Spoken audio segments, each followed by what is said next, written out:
මේ ඔයාලා දකින්නේ නුවරඑළිය මාකට් එක. අපි එක දවසකට ආයෙම ආවා නුවරඑළියට ඇවිදින්න. ඉතින් මට ඕනි කරන එක දවසකට ඕනි කරන බඩු මුට්ටු ටිකක් ගන්න තමයි නුවරඑළිය මාකට් එකට ආවේ. පුංචි වෙලාවකට ආව වුණත් මට හිතුණා මේ මාකට් එකේ චුටි වීඩියෝ එකක් අරගෙන දාන්න ඕනි කියලා. මොකද නුවරඑළිය එන ඔයාලට වැදගත් වේවි. රැයටට කලින් ඔන්න ඔයාලා එනවා නම් එහෙම ඔයාලට ඕනි කරන එළවලු පළතුරු, එතකොට මස් මාළු, කිරි බිත්තර, හාල් පොල් මේ හැම දෙයක්ම නුවරඑළිය මාකට් එකට මේ මාකට් එකට આવුතින් එහෙම ඔයාලට ගන්න පුළුවන්. මොකද බස් ස්ටෑන්ඩ් එක ළඟම තමයි තියෙන්නේ. බස් ස්ටෑන්ඩ් එකට දකුණු අත පැත්තේ. ඉතින් ඔයාලට આવුතින් මෙන්න මේ ඔයාලා දකින්න විදිහ අලුත් එළවලු පළතුරු මස් මාළු කිරි බිත්තර හාල් පොල් මේ හැම දෙයක්ම ඔන්න ඔයාලට එකම තැනකින් මිලදී ගන්න පුළුවන්කම තියෙනවා.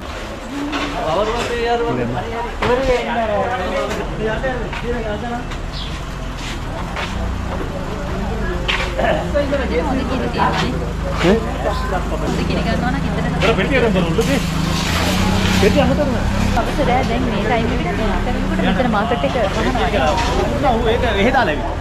අපි එක දවසකට මිනිස්සුන්ට පොඩි ටිකක් විතරයි ගත්තා.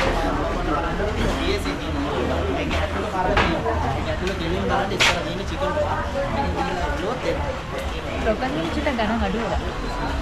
3000 ගන්නටත් යනවනේ 1000 ගන්න. 500ක් ගන්න. ඔක්කොම එක තැනකින් ගන්න පුළුවන් වලට.